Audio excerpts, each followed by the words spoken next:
This episode is brought to you by Temptations Cat Treats. Your cat will come running for the perfectly irresistible Temptations Creamy Puree and Temptations Lickable Spoon Cat Treats. The best time to feed lickable cat treats to your cat is anytime. Feed by hand for a playful moment, in a bowl for a creamy treat, or as a topper to make mealtime fun. Visit TemptationsTreats.com to learn more. WABC New York and 107.1 WLIR Hampton Bays. It's the 77 WABC News Hour. Sponsored by Secure Cash, LLC. Talking the news with Noam Laden. All the news you need to know with Joe Nolan, traffic, Justin Ellick, sports. And now, Talking the news with Noam. On 77 WABC. Yes, that's me, 5 o'clock. Good morning. It is Thursday, April 3rd. Your forecast from the 77 WABC Weather Center. Showers this morning.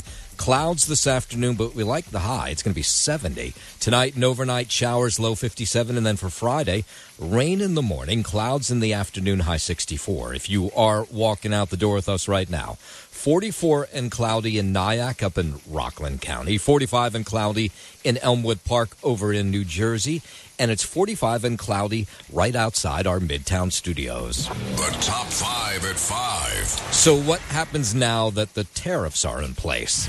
Mayor Adams tries to move on after the bribery case against him is dropped.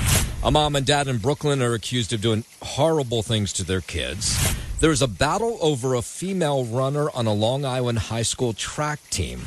And what do you make of the new subway map?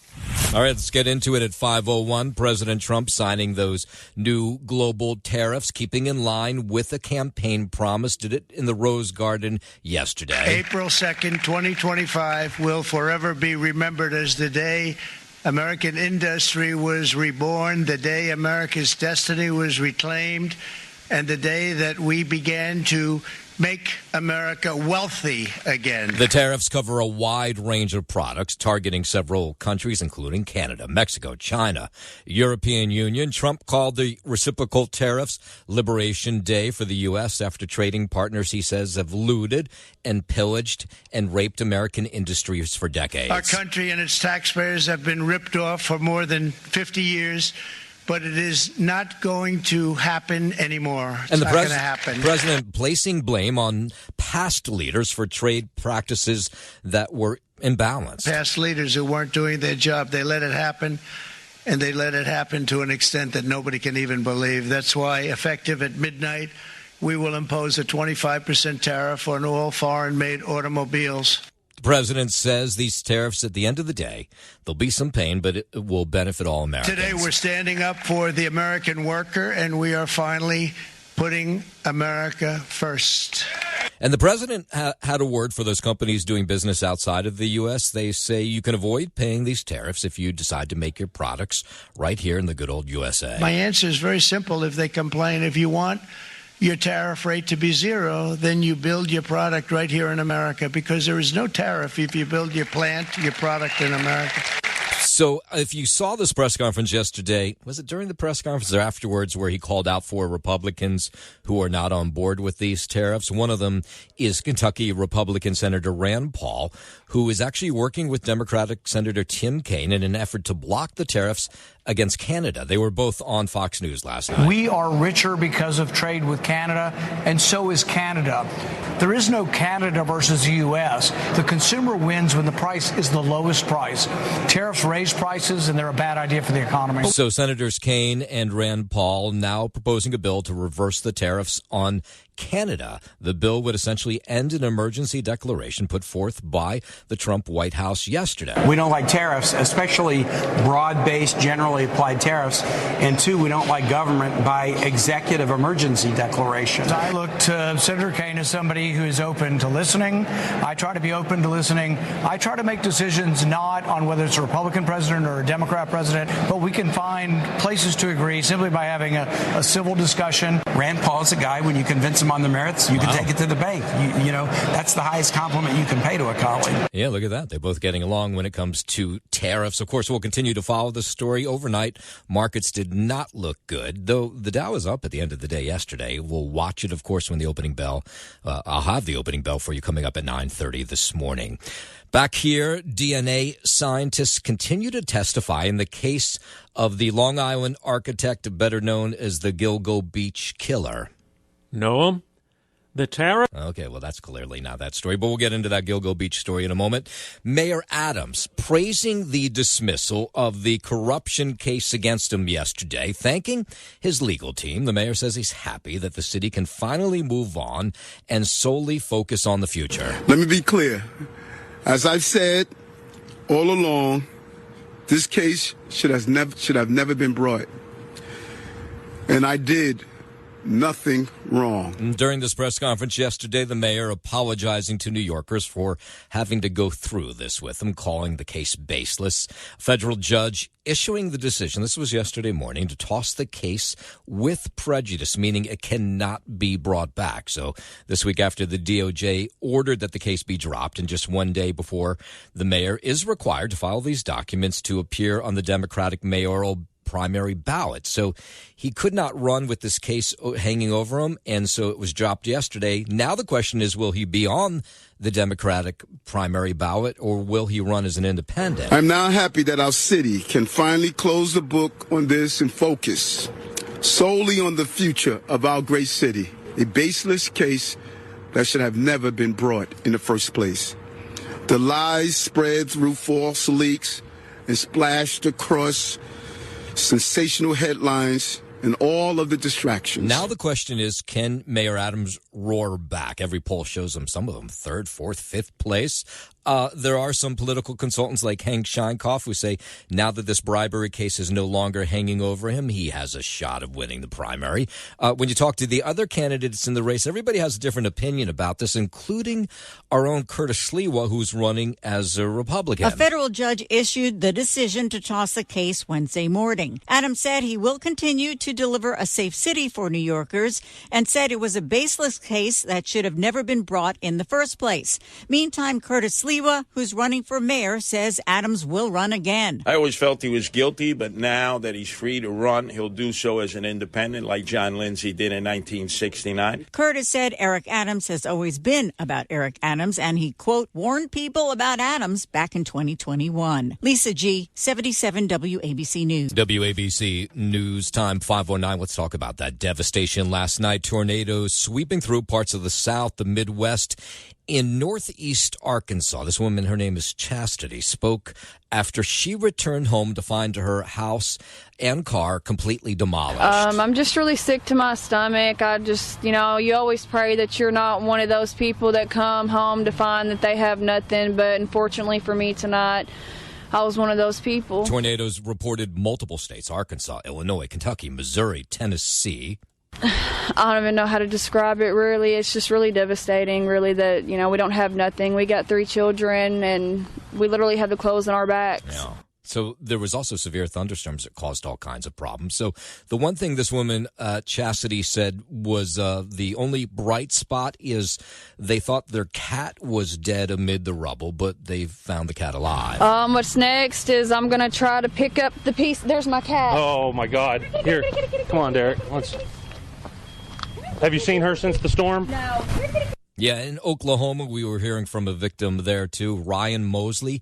He says he was in the bathroom when the twister hit his house. I just felt a giant brunt of wind just hit the house, and I could feel the house start to shake. So, I ducked for cover. And when he opened the bathroom door to get out, he says the roof caved in. He had to jump over the debris to escape. He says it's a miracle that he's alive today. Thank God.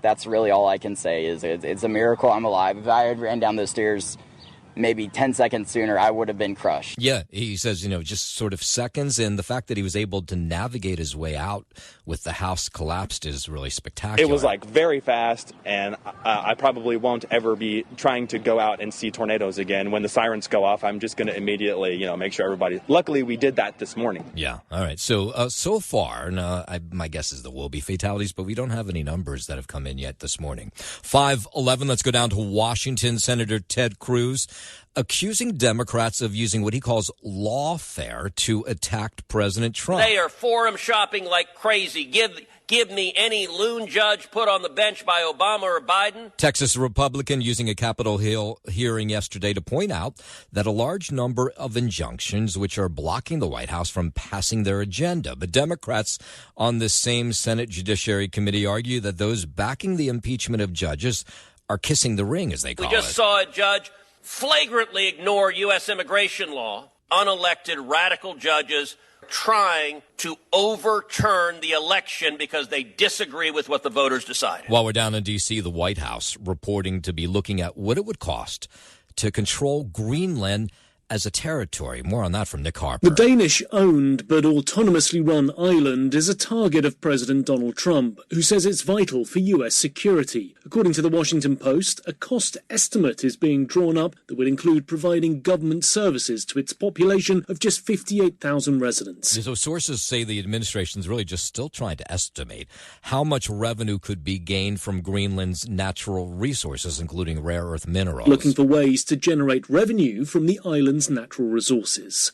The US president maintains the US will 100% get Greenland, although Denmark says it's not for sale. WABC News Time 5:13. I'll warn you, some of this is hard to listen to. So, those 4 soldiers who were killed in that training exercise in Lithuania last week.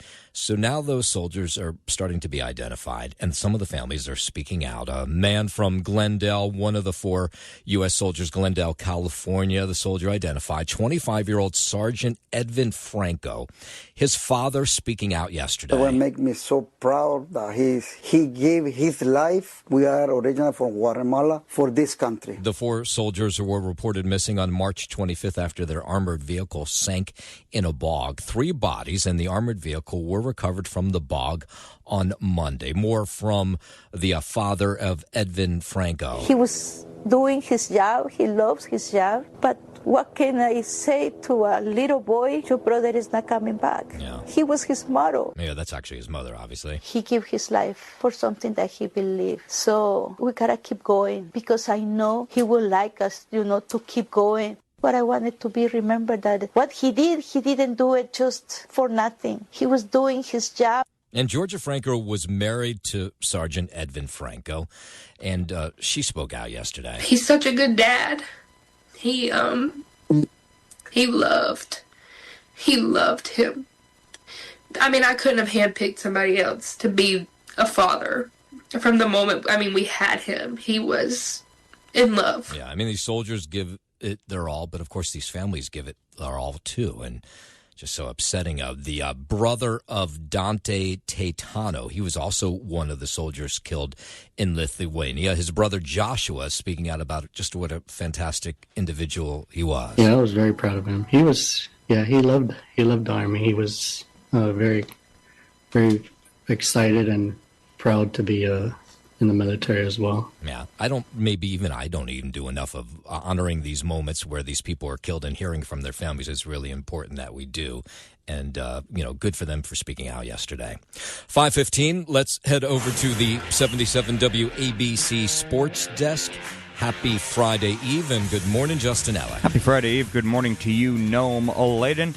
We'll start here on the diamond in Miami. Pete Alonso launched a 3-run homer that tied the score with 2 outs in the 8th, and the Mets scored twice in the 11th to beat the Marlins 6-5. Alonso also doubled twice and finished with 4 RBI. All 3 of his hits came off the bat at 113 miles per hour or more. Juan Soto scored 3 times for the Mets, who used 8 pitchers and took 2 of 3 in the series to finish 3-3 on their season-opening trip. They play their home opener tomorrow against Toronto after an off day today. As for the Yankees... How did Juan do again? He scored 3 times, wow. Juan Soto. Oh, that's good. All right. So far, he's worth the $765 million? Well, if he can get on base, 3 times every day. Yeah, if he does that every day, then I think he's worth it. No? That's the old Moneyball algorithm there, Noam Layden. You get on base, you make the team. Right. As for the Yankees at home in the Bronx, they did not get on base a whole lot, Noam. They dropped another tight one against the Arizona Diamondbacks. The final score 5-4. Anthony Volpe gave the Yankees some life with a 3-run shot in the 9th inning, but the New York bats were lifeless up to that point. Aaron Judge had 3 of the Yankees' 16 strikeouts. New York has whiffed 30 times in losing the first 2 games of the series after an opening sweep of Milwaukee. Next for the Yanks, Carlos Carrasco will take the hill in tonight's finale of this 3-game series against Arizona. First pitch is scheduled for 7:05 p.m. from Yankee Stadium. To the NBA in Cleveland, the Knicks lost 124-105 to the East leading Cavaliers. New York's Karl Anthony Towns had 25, 13, and 7 turnovers after missing Tuesday's game due to knee soreness. OG Anunoby scored 23. New York is 8-6 without Jalen Brunson, but the star guard has been cleared to resume basketball activities and could return to the lineup for the final week of the regular season. Up next for the Knicks, they're at Atlanta come Saturday. Looking ahead to local NBA action tonight, the Nets are getting set to welcome in the Minnesota Timberwolves for a 7:30 p.m. tip-off. To the NHL at the Garden now, Vincent Trocheck scored at 24 seconds, the 24-second mark of overtime to give the Rangers a 5-4 victory over the Minnesota Wild. Trocheck slid the puck past goalie Philip Gustafsson to help the Rangers keep pace with Montreal in the Eastern Conference wildcard race. Both teams stuck at 79 points now. Artemi Panarin scored his team-leading 34th goal, and Brendan Schneider, Keandre Miller, and Chris Kreider added goals for New York. Shesterkin finished with 20 saves. Coming up next for the Rangers, they'll be in New Jersey on Saturday to face off with the Devils. That is your Sports Gnome, and I'm Justin Halleck on 77 WABC. Hey, business owners, make your cash secure again with Secure Cash LLC. Transporting your business's cash safely in armored trucks. SecureCashLLC.com. WABC News Time 519. We're just getting this into the 77 WABC News Center. A fire overnight, a fatal one in North Bergen, New Jersey. 2 people killed in a fire. This was a high-rise building for senior citizens in North Bergen. The fire broke out in the 16-story building on Grand Avenue right about 1:30 this morning. So along with the 2 people that were killed, another resident was taken to the hospital in stable condition. 2 police officers also being treated for injuries as they tried to save people from this senior citizen building. The fire apparently now just recently under control.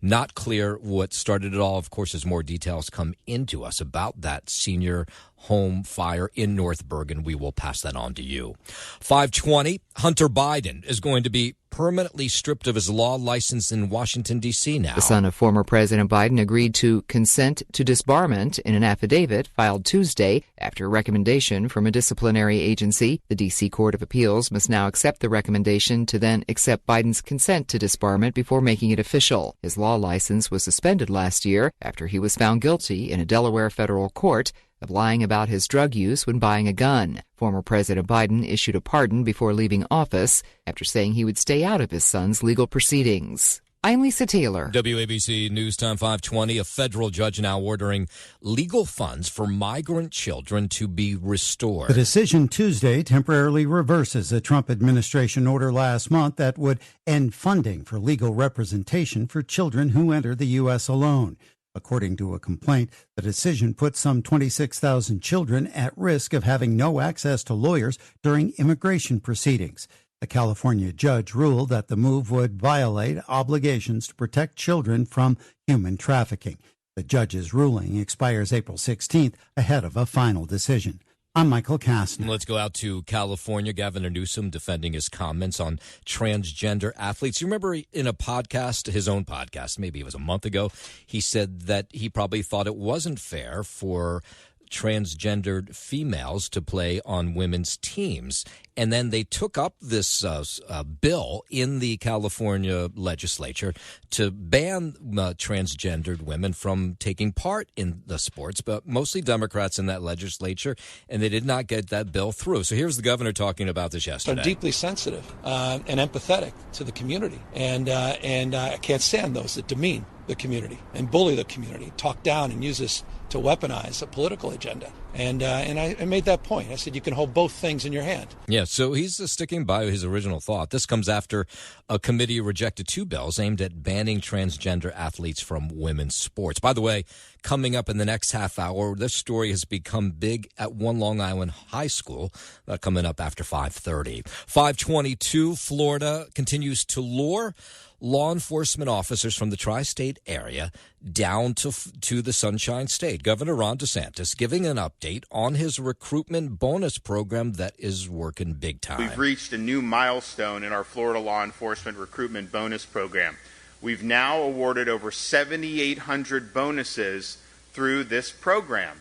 And that's really, really significant. That's amazing, right? I mean, think about how many offers he's been able to get from other states, not just from the tri-state, from all over. The $5,000 bonuses go out to officers and deputies who relocate to Florida for work and to residents who get into law enforcement for the first time. We have allocated in our recommendations pay increases for more than 4,700 state-sworn law enforcement officers, as well as 730 state firefighters. Yeah, and it has worked big time. A fair amount of police officers from the tri-state have made their way down to Florida, collected those bonuses, and now work in the Sunshine State. 5:23 from Florida, we go over to Texas, where lawmakers there looking at ways to secure schools, and they're debating the use of using armed drones to patrol campuses when there are reports of a gunman. Backers say if this had been available in Uvalde, it could have stopped the massacre there. The shooter was outside for 3.5 minutes after he crashed his truck into the culvert. 3.5 minutes is an eternity, especially outside, because we can fly much more dynamically. That is Bill King. He's with a company that's called Campus Guardian Angel, which runs the drones. He says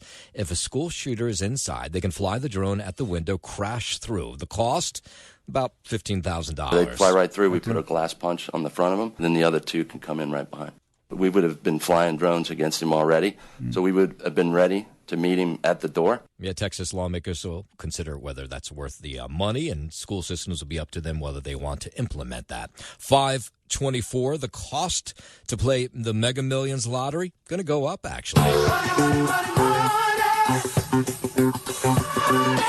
The price of a Mega Millions ticket will go up to $5 following Friday's drawing. Officials say the price increase will lead to faster-growing jackpots and better odds. Every prize will also now be worth more than the cost of a ticket. This is the first price increase for Mega Millions since 2017. I'm Lisa Taylor. What do you make of this subway map makeover? Major facelift for the first time.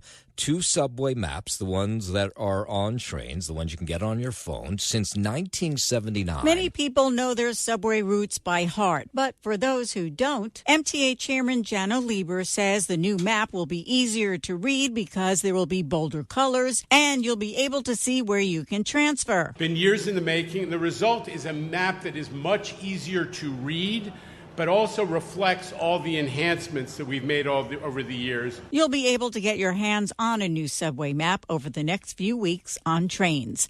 Lisa G., 77 WABC News. Steven Spielberg, Jerry Seinfeld, they are some of the celebrities that have made the latest Forbes list of celebrity billionaires. But are you still master of your domain? The latest Forbes ranking of the world's wealthiest people includes 18 celebrities, with film director Steven Spielberg topping the list at $5.3 billion. Star Wars creator George Lucas is in second place with a net worth of $5.1 billion. Rounding out the top 5 are NBA legend Michael Jordan with $3.5 billion, Oprah Winfrey with $3 billion, and wrestling mogul Vince McMahon, who's worth about $3 billion. Arnold Schwarzenegger and Bruce Springsteen also made the list. Jerry Seinfeld sneaks in at $1.1 billion. I'm Michael Kastner. There is a new report out today. It shows nearly half of Americans say they are stressed out. At least 47% of people tell Talker Research that they're in a constant state of worry, with that number 62% even higher for millennials and Gen Zers. I feel like I'm constantly anxious. Yeah, about today, politically, everything. Really? Just with the way the political climate is right now. Honestly, lately with the current trends with our political climate and everything, I don't have that much to worry about. I'm happy with my life. Oh, I wish I was like that. 1 in 10 survey respondents say they actually have a designated worry time. Really? How do you carve that out to have a designated worry time? But okay. That might be a little too much. I feel like that'll make you more paranoid. I feel sorry for those people, honestly. Yeah. I think that's very sad that they have to set aside part of their day. Can you imagine? Okay, 5:17. I'm going to worry right now. To worry, because they could set aside for being happy, for doing things that make them happy rather than worrying. Well, there you go. Right. That's what you should carve out time for, to make stuff that makes you happy. It's whenever the news is on, I try to avoid it. But whenever I hear the news or anything on Instagram or TikTok, I feel like it's more like when I see it, I start thinking about it, and then it's just hard to not think about it. Tends to be more middle of the day. Usually by the end of the day, I'm kind of fine, and by that point, I'm too tired to really care much about anything, and I just want to go to sleep. Those are some of your fellow New Yorkers, by the way.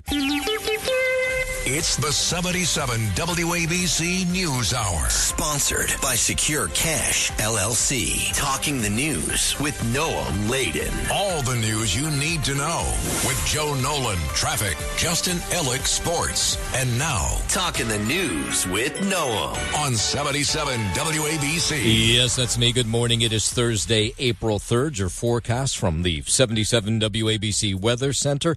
Showers this morning, clouds this afternoon. Going to be on the warm side, high 70. Tonight and overnight, showers, low 57. And then Friday, we'll have some rain in the morning, clouds in the afternoon, high 64. If you are walking out the door with us right now, so happy you are.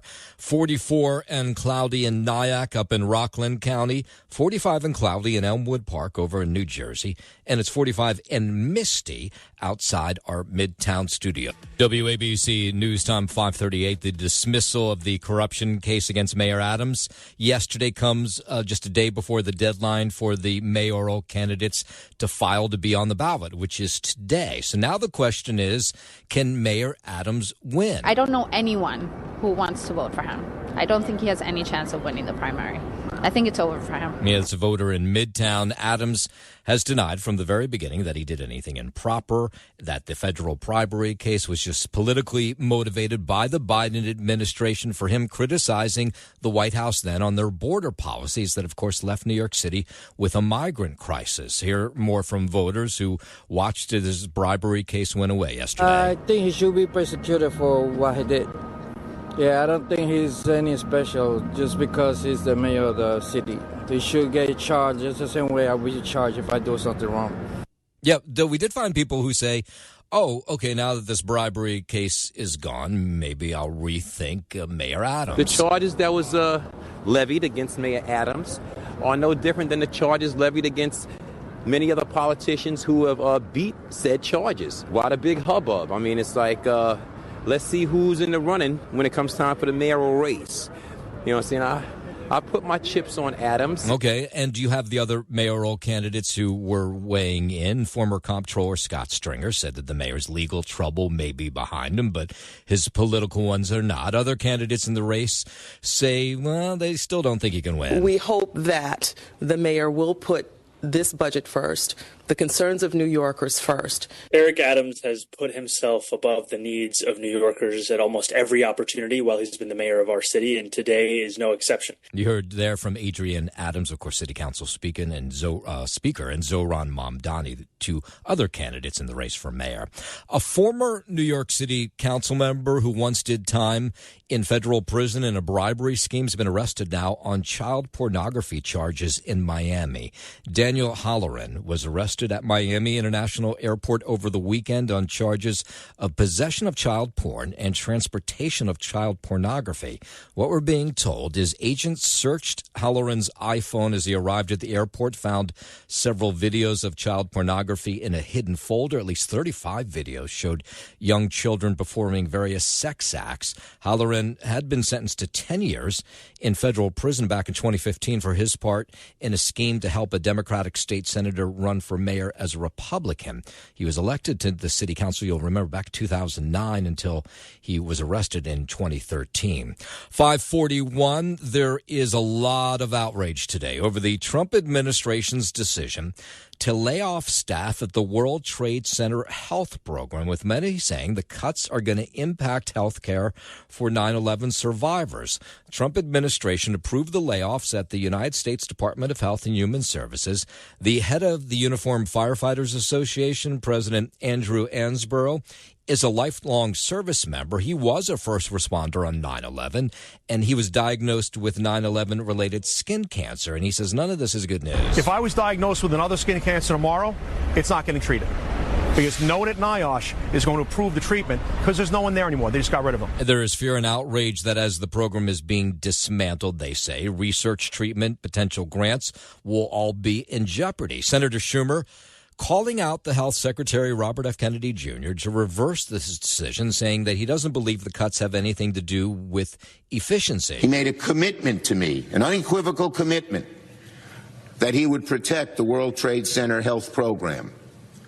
These firings break that promise. Yeah, so members on both sides of the aisle here in New York vowing to challenge that decision. 5:43, let's go over to Brooklyn, where a mother and her boyfriend arrested after their 3 children were found living in just deplorable conditions in their Brooklyn home. A 3-year-old, 6-year-old, and a 10-month-old girl found in the apartment. This was on Linden Street in Bushwick. They made the discovery earlier this week. The boy was bound to the bed frame by his wrist. I mean, these were real sickos. All 3 children appeared to be malnourished. Neighbors say they knew something was going on, but weren't really sure. I just feel like some parents shouldn't be parents, and I'm sorry. You know, that woman's so upset that she didn't realize what was going on earlier, feeling like she could have saved these kids a lot of pain. They would just sit there and smoke their life away. They go into a different home. They're going to be safe. They're going to get fed. Little girl wasn't going to school. So we talking about parents that didn't give a damn about their kids at all. Yeah, so another example where if you think something's going on, call. You can call anonymously. You can. They'll check it out.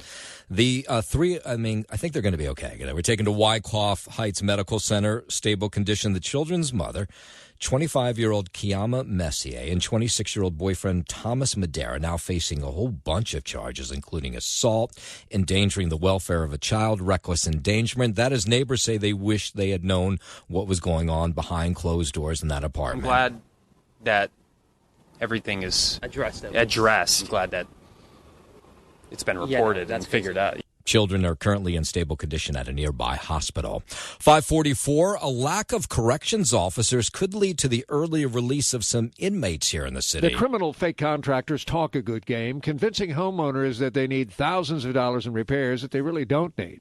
And some of the bad actors, say Rockland officials, take the good names of legitimate contractors. One case saw a woman fork over $78,000 for unnecessary repairs. The Rockland County Department of Consumer Affairs says it's about scaring people into thinking their homes need an urgent fix so that they pay for bogus work. Jeff McKinney, 77 WABC News. 545, let's head over to the 77 WABC Sports Desk, and here's Justin Ellick. Thank you, Noam Layden. We'll start here on the diamond. Out in Miami, Pete Alonso launched a 3-run dinger that tied the score with 2 outs in the 8th, and the Mets scored twice in the 11th to beat the Marlins 6-5. Alonso also doubled twice and finished with 4 RBI. All 3 of his hits came off the bat at 113 miles an hour or more. Juan Soto scored 3 times for the Mets, who used 8 pitchers and took 2 of 3 in the series to finish 3-3 on their season opening trip. They play their home opener tomorrow against Toronto after an off day today. As for the Yankees at home in the Bronx, so much for those torpedo bats. Well, they ran out of some juice here. They dropped another tight one against the Arizona Diamondbacks. Final score 5-4. Anthony Volpe did give the Yanks some life with a 3-run shot in the 9th inning, but the New York bats were lifeless up to that point. Aaron Judge had 3 of the Yankees' 16 strikeouts. New York has whipped 30 times and losing the first 2 games of this series after an opening sweep of Milwaukee. Up next for the Yanks, Carlos Carrasco will take the hill in tonight's finale of this 3-game series against Arizona. First pitch is scheduled for 7:05 p.m. From Yankee Stadium to the NBA out in Cleveland, the Knicks lost 124-105 to the East leading Cavaliers. Karl Anthony Towns had 25 points, 13 rebounds, but 7 turnovers after missing Tuesday's game due to knee soreness. OG Anunoby scored 23. New York is 8-6 without star Jalen Brunson, but the guard has been cleared to resume basketball activities and could return to the lineup for the final week of the regular season. Up next for the Knicks, they're at Atlanta come Saturday. Looking ahead to the local NBA action tonight, the Nets are getting set to welcome in the Minnesota Timberwolves for a 7:30 p.m. tip-off. And here at the Garden in the NHL, Vincent Trocheck scored at the 24-second mark of overtime to give the Rangers a 5-4 victory over the Minnesota Wild. Trocheck slid the puck past goalie Philip Gustafsson to give to help the Rangers, keep pace with Montreal in the Eastern Conference wildcard race. Both teams locked in at 79 points now. Artemi Panarin scored his team-leading 34th goal, and Braden Schneider, Keandre Miller, and Chris Kreider added goals for New York. Shesterkin finished with 20 saves. Coming up next for the Rangers, they'll be in New Jersey on Saturday to face off with the Devils. That is your Sports Gnome, and I'm Justin Ellick on 77 WABC. WABC News Time 549. A man from Queens accused of posing as a surgeon to remove a woman's butt implants. Yeah, you heard me right. Police arrested 38-year-old Felipe Ferranda at the airport as he was about to flee to Colombia. Cops say he tried performing the medical procedure at his home in Astoria when a woman started having trouble breathing. In a complaint from the Queens DA's office, it states that Ferranda administered lidocaine via a syringe, causing this woman to go into cardiac arrest. Now, just the fact that he was doing any kind of operations out of his home is kind of crazy. But there are cosmetic surgeons across the city who say this has become more common than you think. It's occurring more and more. I think, there's a lot of people that are doing treatments and procedures in their homes, and this could be anything from injectables like fillers to more of these invasive procedures. And let's hope that woman's okay, but wild to think that people are getting butt implants, but okay, good for them. A 9-year-old girl critically injured while crossing the street by a hit-and-run driver in Newark that cops are still looking for today. This is as kids were going to school. Turner Boulevard, Spruce Street. Sharon Johnson and her 3 children were waiting to cross Spruce Street when all of a sudden she heard a loud noise. A car had hit another car. Well, she kept walking with her kids across the street. Well, that car that was involved in an accident tried to get away and then hit her daughter, who is now in the hospital. He was literally about this close, and me and my toddler went like this to move onto the sidewalk, and by the time I looked to my left side for my other 2, I see my daughter underneath the car. Yeah, so the driver of the SUV, he did not stop. At least 2 other drivers actually gave chase while mom tended to her injured daughter. She was taken to University Hospital in Newark, where she is in critical but stable condition today. She has 6 fractures in her ribs on the left side, and she has a slash in her liver. And when you talk to people in this neighborhood, they say, unfortunately, this kind of stuff, not hit and run, but just people driving recklessly right near the school happens all too often. In fact, here's a kid who sees it. It really do get rowdy over here, like all the cars be packed up. So I feel like if they had like a crossing guard here too, it would be more safer for us, because half these cars don't really care. They just trying to get where they need to go. Yeah, so far they have not found that driver. Yesterday, they had a lot of crossing guards right outside that school. 5:51, there were dueling protests outside William Floyd High School yesterday after parents say a boy is on the girls' track team. A parent familiar with the situation says the student has only participated in team practices, has not competed in any events, but they want to stop that before it happens. So there were 2 opposing groups holding dueling protests over this controversial issue, the inclusion of a boy on the school's track team.